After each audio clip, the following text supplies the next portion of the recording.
Now, coming in at number 60 and 59, we got two survival seasons that, well, they're definitely different in terms of how they appear. They kind of have a lot of similar pros and a lot of similar cons to them.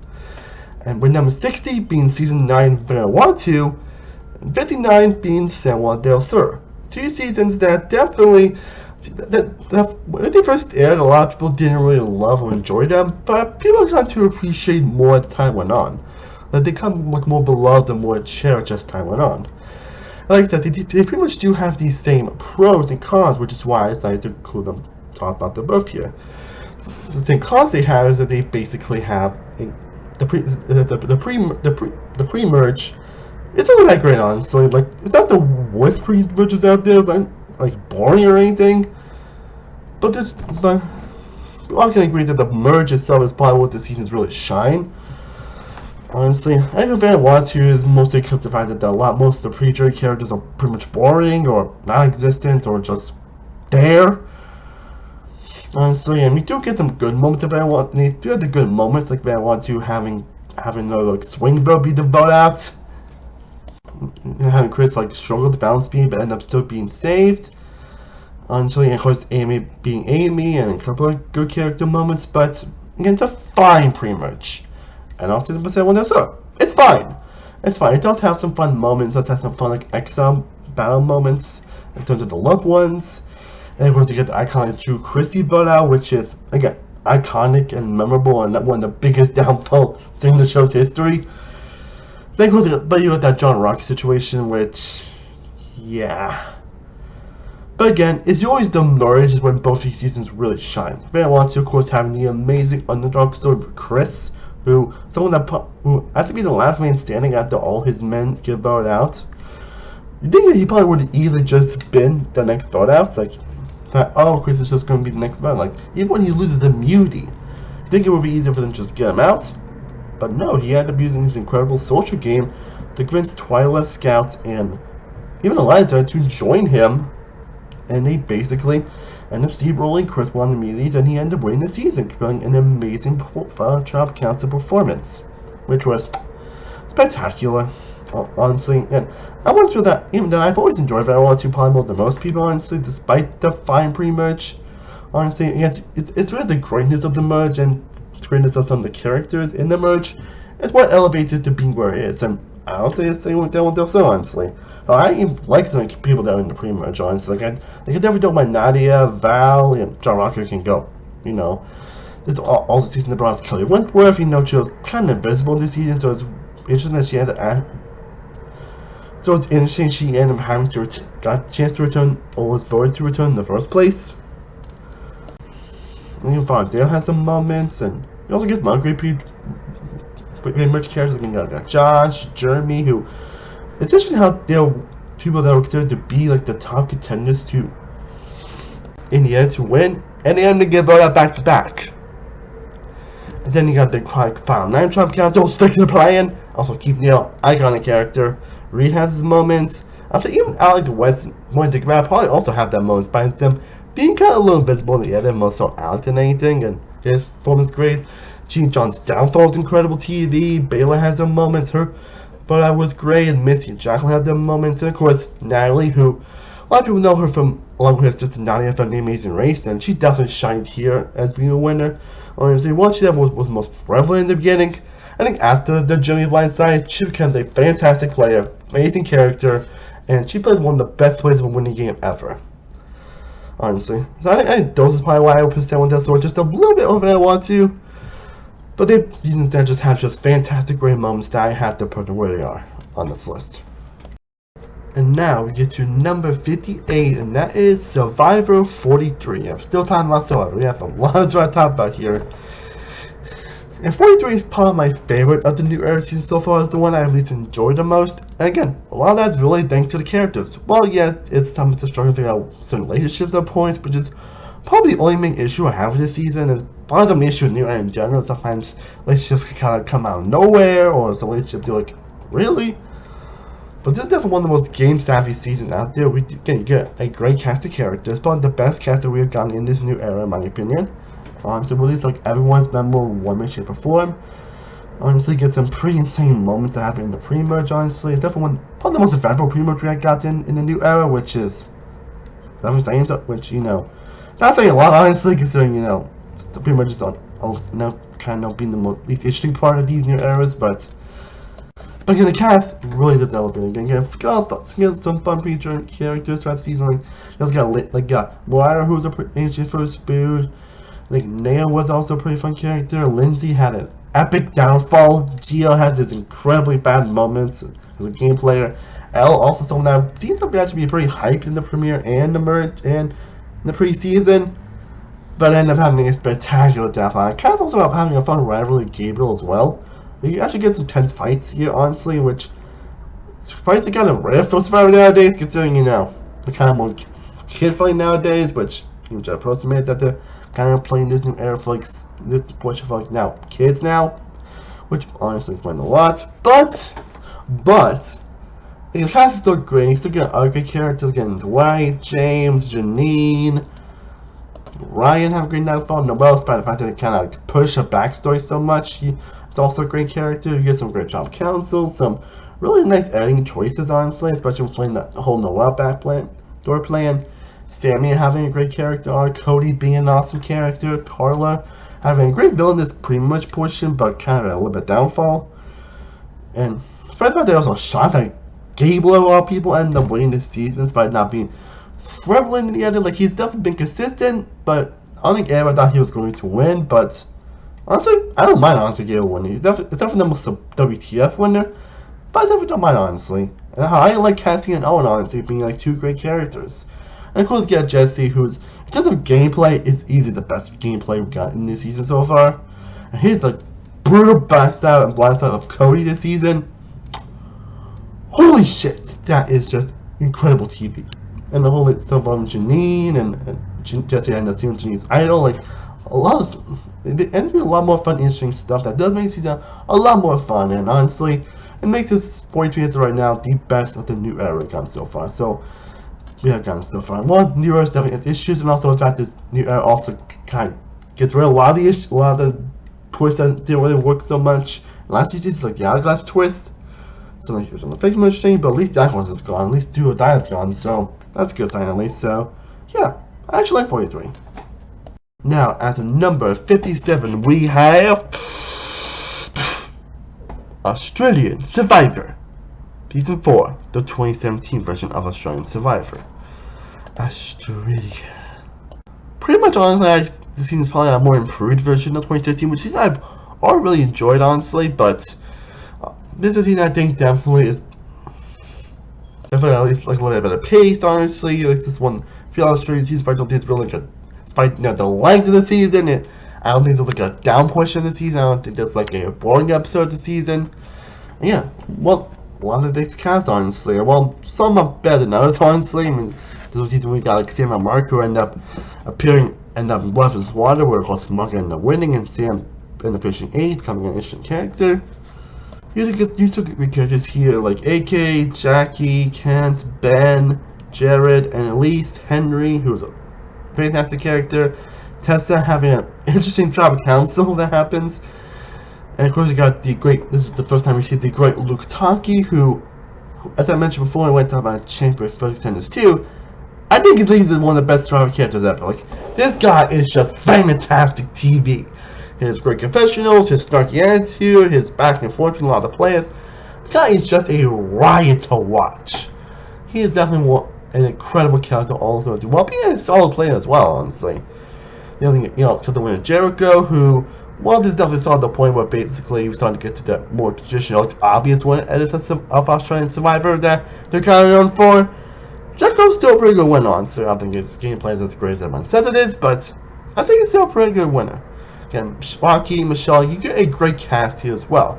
And while it still has a couple of pitfalls of Australian TV with being a bit too long and having like random elimination episodes, I just think it is better paced. It is like a boring portion of the season, so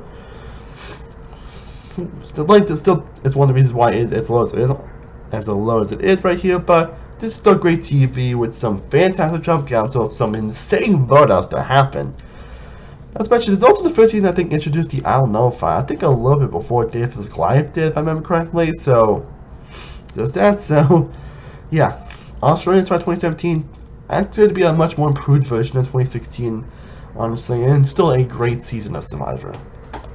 Now, at number 56, we get to another Survivor South Africa season. Part of 24, we got to the next 4 seasons that kind of like the new era of Survivor South Africa.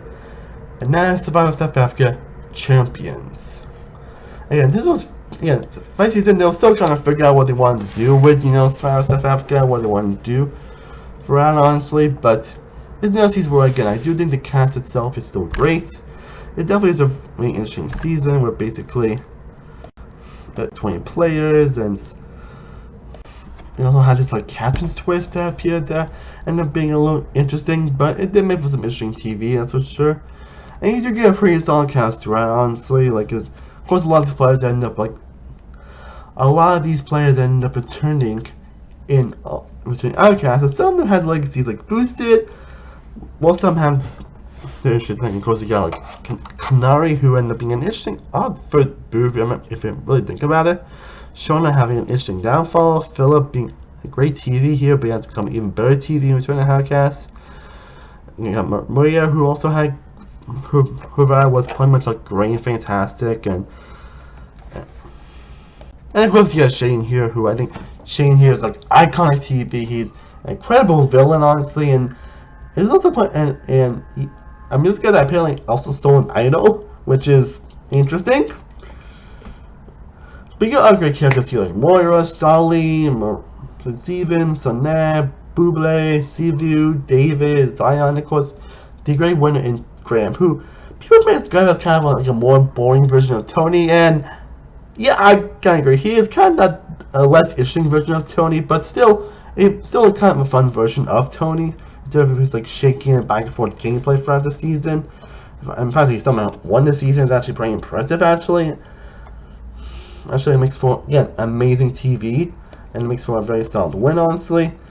Yeah, it does have some kind of ickiness here and there, and I think the face does drag a little bit at points, but other than that, I think it's a great season of Survivor South Africa that definitely proved how interesting and different it can feel, which obviously kind of led to where it will end up being in the next 4 seasons, which we'll go into.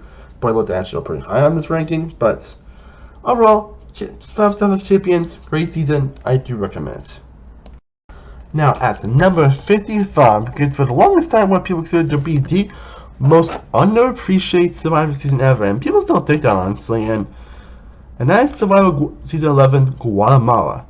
Again, until Danny returned in Winners Award, we never saw anyone, and I mean no one, from Guatemala returning for Survivor, which is insane, honestly.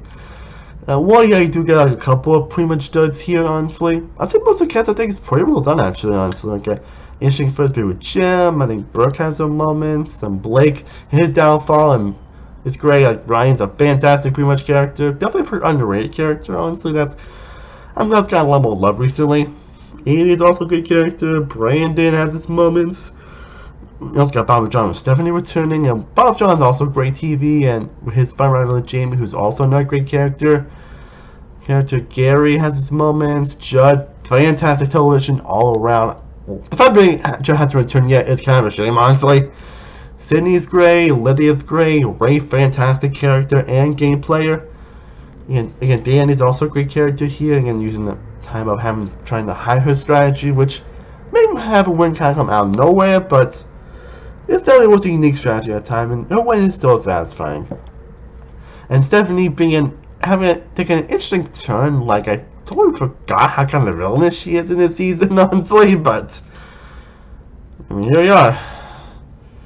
But she's still a great character, honestly. She's still a great fun to watch, honestly, so yeah, I still enjoyed Stephanie here. Honestly, there was definitely some fun moments, a great wrap of back and forth, a lot of some really fun blind sides. Again, it's involving Jamie as well, and Joe having an epic downfall, and also this being the season where we get the first introduction to the hidden immunity idol that was now prevalent in Survivor nowadays.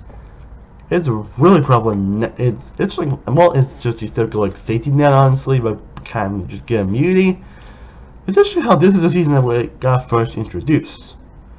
So yeah, overall, Blood Guatemala might be a really great season. Again, having have a couple pacing issues and blame pretty much characters that do prevent being any higher. But as a whole, Guatemala, fantastic. So talking about Survivor, at number 54 we have Survivor the Amazon. A very interesting season to look back on, and it seems that if you really think about it, kind of feels pretty dated, honestly. Mostly because of how the guys were acting towards the girls and how they had so goddamn horny at times. But yeah, that kind of adds to a lot of the charm of the season. Honestly, seeing that kind of horror dogs at times makes it pretty hilarious, and it makes it kind of hilarious to look back at what I was this time, which is pretty interesting. But you do get some fun characters again. Maybe some of the pretty much characters aren't the best in the world, but you still have some great people here. Again, Shauna was great, and Joanna has her fun moments. Daniel and Ryan have their moments, like Ryan having a playing a pretty terrible game, honestly. The whole Roger boot episode, fantastic. Dave, Deanna, Alex, Christy being the first incident of a swing vote getting voted out, and also being the first deaf contestant to be on Survivor, and still being a fantastic character that people still want to come back to this day. For a reason. You also got Heidi, Butch having some great moments, and of course you got the great and impressive Rob Cesternino, who still to this day is still going to be the best player to never win. And this is the reason why Rob Cesternino is still very popular to this day on the whole podcast and the whole platform, honestly. But yeah, he definitely was a impressive player at the time, and proves how you can really play through the game of Survivor impressively. Of course, it didn't end up winning, but this is the first instance where how much fun and impressive gameplay can really be on Survivor, honestly. Hell, I'm still making like Jen, honestly. I don't consider her to be like one of the best winners in the world. I thought she was a solid winner, and even Matthew has his moments too. And again, you get some great gameplay moments, you get some fantastic back and forth. Again, you got the whole peanut butter stripping incident, which is a moment that you probably wouldn't see in modern Survivor nowadays, but it's still pretty fun ways to watch. Honestly, like, you get some good iconic moments from this season. Some of the best rounds of gameplays and the best trump cancels ever, with the final 6 and 7, with the final 8, 7, 6 rounds being fantastic TV and great moments all around. Some fantastic character moments. Na na na na, hey, goodbye. That's Robson, it's very crucial to Roger, which is still hilarious to this day. A lot of moments that just made me smile and laugh, honestly. Yeah. Well, again, it does have a couple of not so interesting pretty much characters and rounds, which is kind of what leads it to where it is at 54.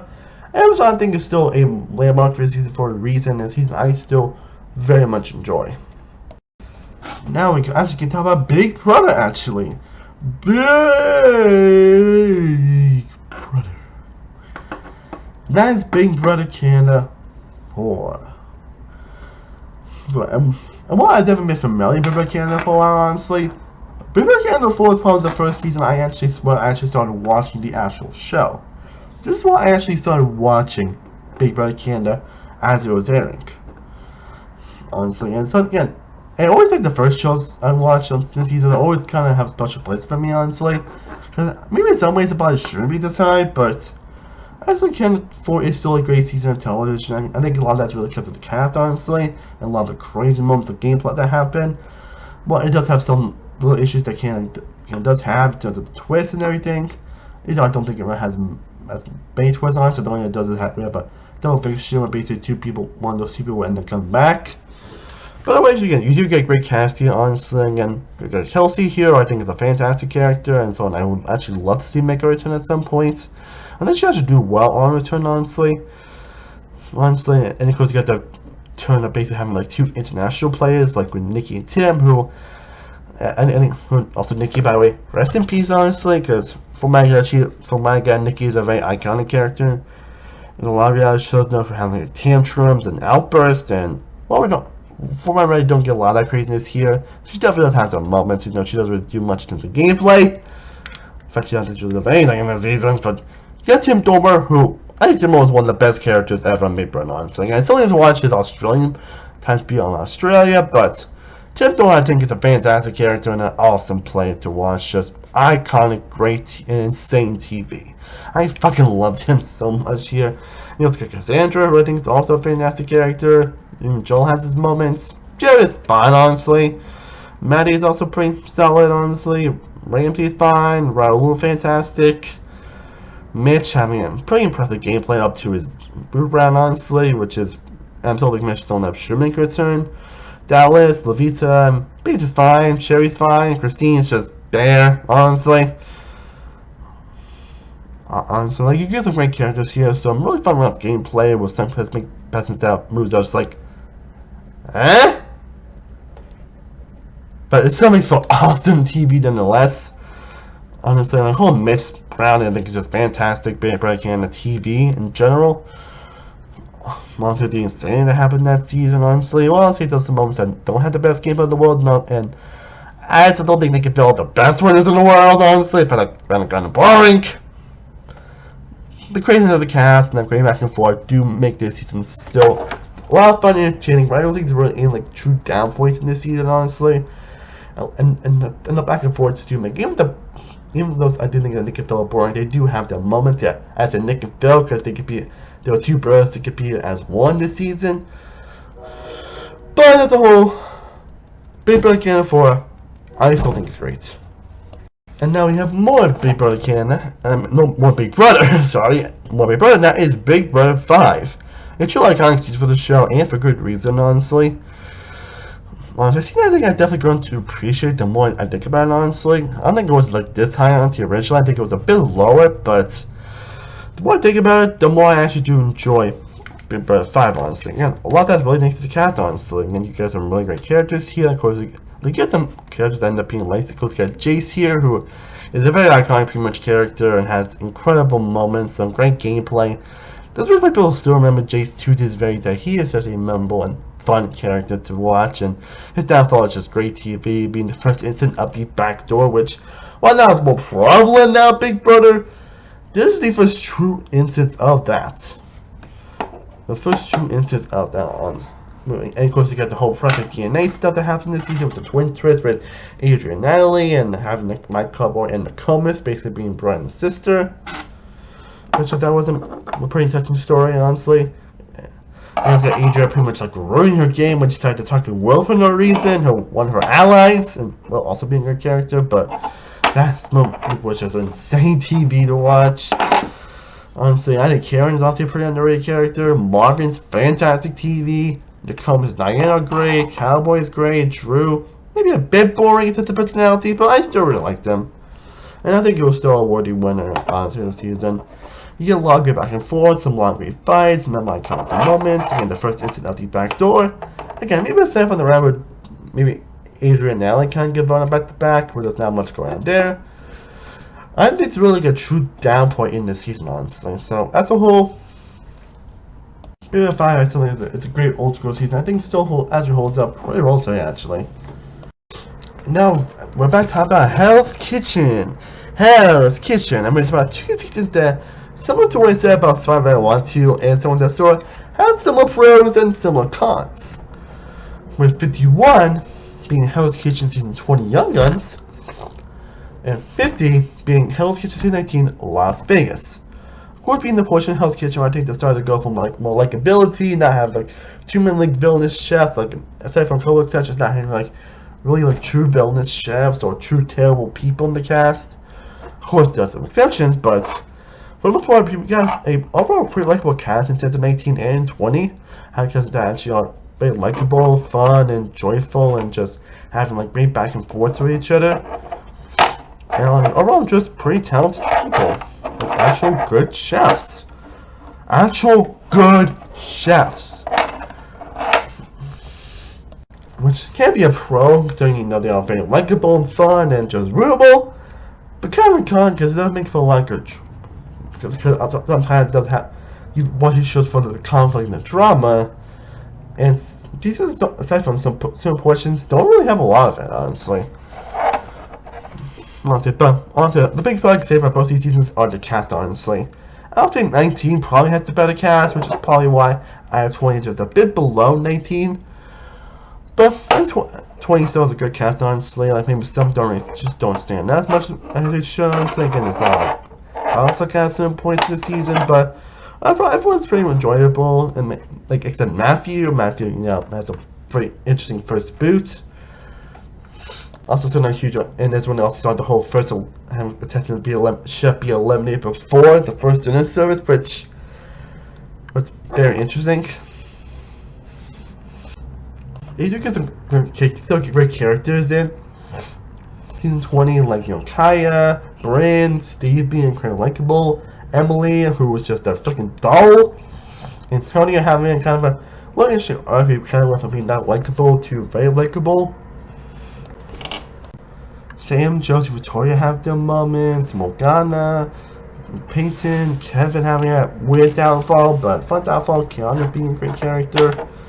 In 19, you also go through really good characters here, where I mean, I'm not huge on Amber, honestly, but I pretty much enjoyed mostly everyone else, honestly. Especially, aside from her, I pretty much enjoyed everyone else. Like, I think Nikki has one of the best underdog runs ever. It's a shame that she didn't make the Black Jackets. Cody having a very likable personality. Declan being a big teddy bear. Corey, not being a bit boring, still a very likable chef. And Mary Lou, oh my god, I fucking love Mary Lou so much. Top tier freaking character. You didn't get some ugly guys before that, like again, Mark being a natural villain, Adam being a great character, had a pretty odd elimination, honestly. And then Jordan has their moments, get some. We got also Josh, who's a fun character. Lauren having some moments. Although I think maybe aside from Matthew's point, I don't think there's really any like true duds in the cast, honestly. But overall, I still do enjoy these seasons. I think they are great seasons in Hell's Kitchen. Maybe just a lot of conflict in some areas do kind of held it a little bit back, honestly. I think 19 has a little bit more with Mark being Mark and having the whole situation with whole stuff with Peter getting eliminated, so he's not ready for it and all that stuff. But all in all, so great seasons. Again, 19 is just a little bit better because I think has a slightly stronger cast, but 20 is still a great season. They're both still great Hell's Kitchen seasons. And finally, we have more Hell's Kitchen to talk about, and that we get to another old school season that is Hell's Kitchen Season 7. The team I just watched it, I actually really enjoy it. I appreciate more because of how much disastrous it can be at times, honestly. Having like a team that actually has not won like, any dinner services, honestly. Yes, we get Hell's Kitchen season where a team never wins a dinner service, which is fucking insane. If you really think about it, like, absolutely insane. But it makes for incredible TV. I mean, the first time ever where they actually completed a dinner service, which was pretty fun TV to watch. Watching the whole Andrew situation, he was kind of a creepy person, made one mistake, and he just left, honestly. It's really the cast that does make this great. Get some pretty interesting plays, like Maria being a disaster, Scott being an arrogant dickhead. Despite Salvatore being a terrible chef, he was just so charming. You can't help but love him, which makes him all the sad. And likable plays like Shaban, Fran being kind of a Karen, but still being a fun Karen to watch and having a fun downfall. Like, it's honestly insane she made a far she did, honestly. He was called Noka, having probably the biggest meltdown ever. Like, the most iconic meltdown ever in Hell's Kitchen for a goddamn reason. And even Ed also has a fun downfall, being an insane one as well. Jason having some pretty fun moments as well. And he's got Jay, who I actually remember seeing him on Bar Rescue before I saw him, because he was like an exit for John Taffer. And I was actually seeing they play second on this season, and now he's basically the sous chef for Gordon Ramsay nowadays, which is actually pretty interesting. Honestly, and you got Benjamin having an interesting turn, where basically he was a heroic figure at first, to now he's kind of a villain when he joined the Red Team, which was kind of interesting, honestly. Even Autumn was kind of a fun trajectory throughout the season, and Harley, it's fine, honestly. I don't think Harley's like one of the most memorable winners in the world, honestly, but she's fine, honestly. She's inoffensive. Overall, I do think it's a great season. I don't think it really has like a true low point in the season, or a bad episode, or a bad service, honestly. Just maybe it kind of teased out a little bit towards the end, but as a whole, I still think it's a great season. Now, at number 48, we get to more Survivor, and that is Survivor More Cases. This is definitely one of 2 seasons one we'll definitely get into. And basically, I've grown to appreciate this season so much more. The season now definitely around the decent to okay tier when I first downloaded Cases. But after rewatching, the more I really think about this season, the more I got to really appreciate my cases more, honestly. So I think it's actually a pretty underappreciated season, actually, honestly. Well, yeah, it definitely has it definitely does have its pacing issues, and I'm not really the biggest fan of Vecepia nearly, though they're not like to where it kind of like brings down season like Death Vapor 6, but honestly, so I think Vecepia is a pretty underappreciated winner still, honestly. Yeah, not one of my favorites, but I actually do like it, honestly. Just not what I pictured the balancing actually being, but as a whole, I think this is a great season that has some pretty fun moments, has some pretty interesting firsts where basically got like an alpha male actually get better on the pre-merge. You also got the instance where basically the minority ends up getting the majority to vote out the other big majority. Like seriously, you think that in a normal season, like we would have like John, Robert or the General, Zoe, and Tammy basically the final 4. But then they realized that, and then they ended up taking the 1-1, which is awesome TV to watch. Which they kind of left a couple basically as I mentioned, but as a whole, still great TV. You also get some great characters here as well. Again, this is the first season where we get Boston freaking Rob. Now, this was the first time we got to see Boston freaking Rob in this season, and he steals every single day. So he is a freaking steal, man. You also get fun first between Peter, Patricia has her moments, Sarah has her moments, Gina has her moments, Gabriel has an interesting downfall this season, John's a great character, Zoe kind of being the first like purple edit character, Tammy's solid, General solid, Sean, fantastic character, fucking shit we never got to see him return on Survivor. You're not the big on Nelia, but she's pretty solid. I would say the same with Pascal, even though he's done, honestly. And Kathy, also not an iconic character. You get some all-time great Survivor moments here as well, some really fun back and forwards here. And overall, a pretty great season that thankfully I'm grown to appreciate more. Now, at number 47, we get to more Big Brother, and that is Big Brother 2. Big Brother 2. The show that kind of technically started all, on the first season. This is a show that pretty much followed the template of what you can expect from Big Brother going forward in terms of both the actual evictions, the HOH, and nominations. This is when it was just HOH and nominations, not just HOH and the veto. HOH nominations and not veto. Which kind of makes it feel a little bit dated and made this go on a bit long, honestly. But again, this is another season where I think the cast easily makes up for it. Got freaking Mike Berkey here and Out the Well, 2 of the most iconic characters in Big Brother. And they steal every single scene that they're in, honestly. Even cast great guy. They got Cheryl, who is pretty much the first instant of the prom going home, where they were don't set down having a cold vote out, but Showtime got a bit too overconfident, and it led to having the first true vote flip. Especially the first ever vote was an actual vote flip. Autumn's fine, honestly. Shannon, fantastic TV. Mike Boogie also getting great here. Well, has not done the greatest stuff, honestly, recently. I still enjoy Mike Boogie in this season, honestly. I mean, you got Kent, Krista, Monica, Hardy, Bunky, Nicole. All great characters. All fantastic moments. And again, Dr. Well, yes, his gameplay is not. If you look back, his gameplay is not really as impressive as you were thinking, honestly. Because if this was a season that has veto, he probably wouldn't have made as far as his head, honestly. But again, he's still fantastic TV, honestly. Again, I would still recommend watching Big Brother 2, honestly. Well, again, it may feel draggy at points, honestly, because again, you can come to a point where they're trying to figure out stuff to actually fill the runtime, which kind of led to Villain Veto. And there's even like one freaking week where they had like no eviction because I mean, again, the first week someone actually got expelled from the game because they're being violent.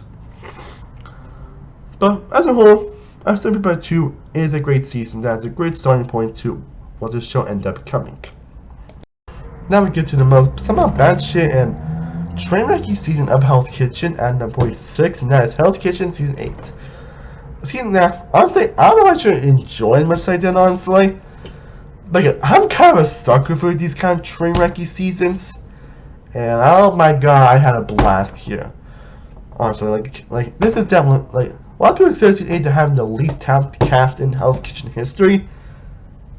And I kind of agree with that, honestly, like, because, yeesh, some of the mistakes it just made are somehow new levels. Like, you get a very train-wrecky opening dinner service, and you get some pretty interesting back and forth about these casts, and a lot of the mistakes they were making. Of course, you got fucking Raj here, who, despite only being the third boo this season, is one of the most iconic characters in the show's history. And if you see all the mistakes he's made and all the fights he went through and created this season, it's not hard to see why it's not hard to see why Raj has become an icon in Hell's Kitchen, for better or for worse.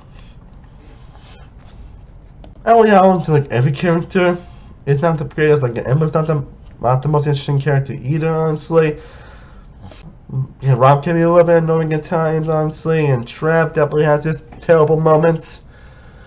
But we're the other, and of course we got Russell here, who is somehow the biggest douchebag in the host history, which is really saying something. Which honestly made his downfall all the more spectacularly incredible.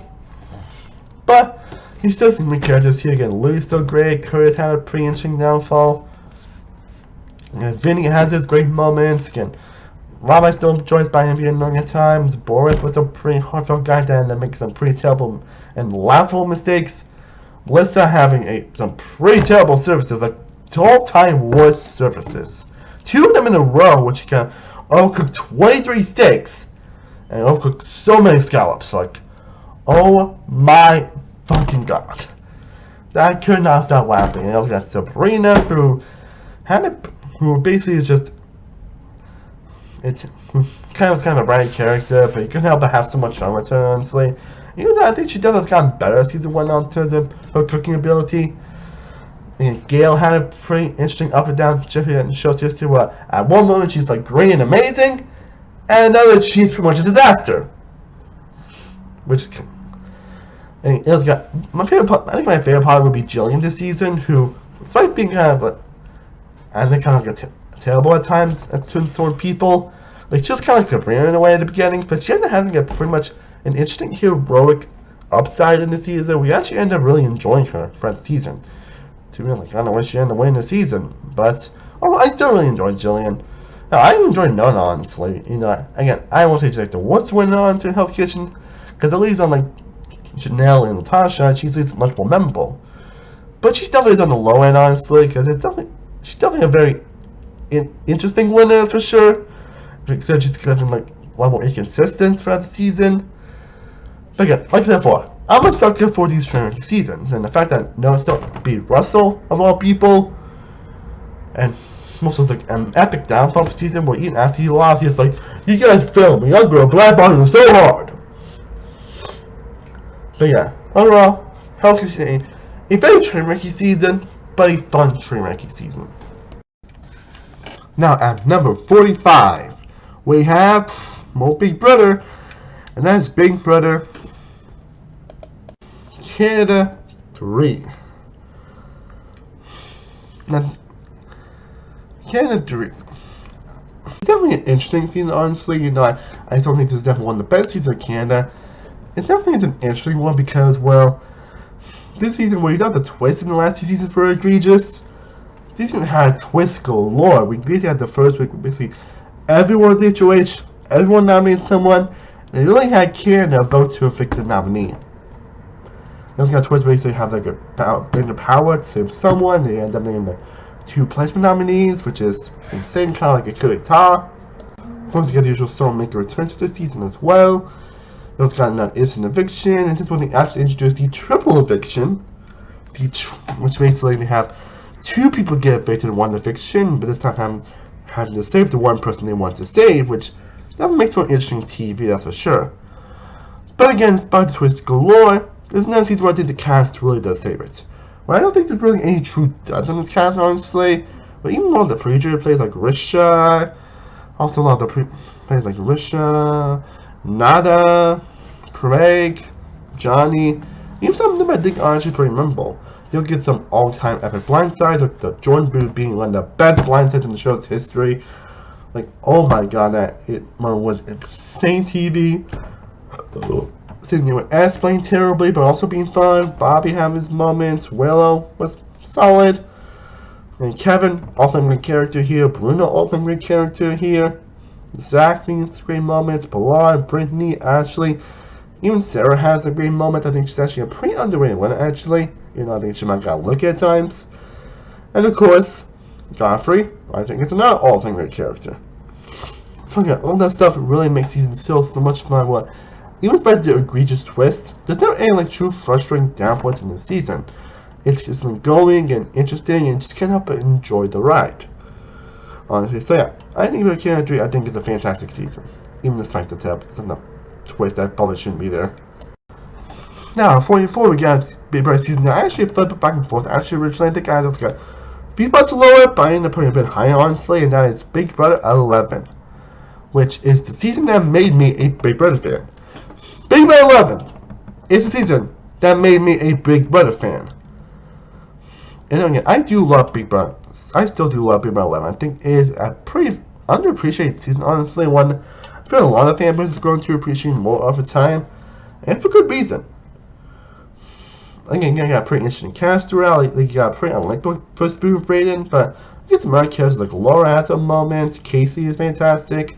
Ronnie had an epic downfall, like really epic downfall. You have to Jesse, who is by obviously him being super security top, which is kind of the only, which part of the is probably the only reason why the season is kind of down to where it is. Because again, it was pretty unfair, but Jesse is still great here, honestly. Shima has some fantastic moments which lead to an epic explosion. Lydia Russell, fantastic yelling, screaming characters.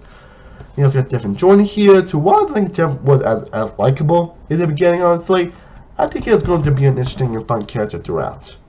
Honestly, which kind of led to him being a pretty much likable character throughout this and the rest of the team. Jordan even has great moments. Natalie, it's fine, honestly, though. Michelle has good moments, but Kevin Campbell easily spins away the show, honestly. Like it was such a kind of surprising end of King back on All-Stars to why I don't think he plays as impressive a game he does here. He's still fantastic TV and a very likable character. Gonna give some pretty epic downfalls, fun blindsides, probably some of the best fights to ever appear on Big Brother.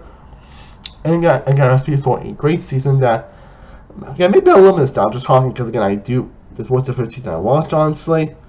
But as a whole, I think Big Brother 11 is still a fantastic season. Now, at number 43, we get to more Big Brother, and that is Big Brother 8. A season that when I first watched I always really loved, and honestly, I still do love Big Brother 8, honestly. I still do watch it. Well, again, it's because of the cast. It is because of the cast to why I enjoy Big Brother 8. Of course, this season that brought us Evil Dick, who, while he's definitely not the most likable figure nowadays, especially if you look at his tweets, and the fact that he probably is probably the luckiest winner ever, considering he was it was mostly America's player that one led to basically be to when he won, honestly. Overall, I still think Eosix is a fantastic character. I still love his screen matches. I love his personality. Like, it's weird I say I love personality considering he's kind of an asshole, but hey, someone else is gonna be fun, honestly, and that makes for him being fun. In fact, again, he is an asshole, or he may have a couple of rules at times, but I don't know if I enjoyed him. I think most of that really comes to his relationship with his daughter Danielle for this season, which is probably why America really took to loving Dick so much. Honestly, it's got the whole America's Later twist, which kind of led to him being this as far, because you know, it's got Eric being a fantastic character. And you get the fun characters here like Jamaica, Jessica, Zach, Dustin, Amber, Jen, who I used to hate Jen, but now I actually love Jen as a character. And Carol, who I was Canada, who I also don't know was Canada though. Joe, Nick, Mike, who had a pretty hilarious downfall. Nick and the whole kill was pretty incredible TV. Like, you get some great back and forth throughout this season. Just something else season I thought was more consistently fun, and I don't think it really had like true downpoints in the season. So yeah, I think it's a great season. Now, at number 42, we get the season that I probably always really enjoyed, honestly, and that is Survivor Palau Season 10. And really, the fact that it had like 2 players kind of end up leaving without being formed into a tribe, without getting a chance to actually play the game, it's kind of what puts Season 2 is a 42, honestly, because honestly, if it wasn't that thing, I don't lie, I probably would put Season Liz a little bit more high on swing, because I always loved Palau, honestly. I've always loved how train wrecking Season can be. If I had a tribe that literally lost every tribal council, that literally lost every immunity challenge, which we thought incredible and impressive TV. And you get some great characters on that tribe as well. I mean, you do come with good players like good Ashley, but I don't know, you do get some great players like Jelana being interesting first bit.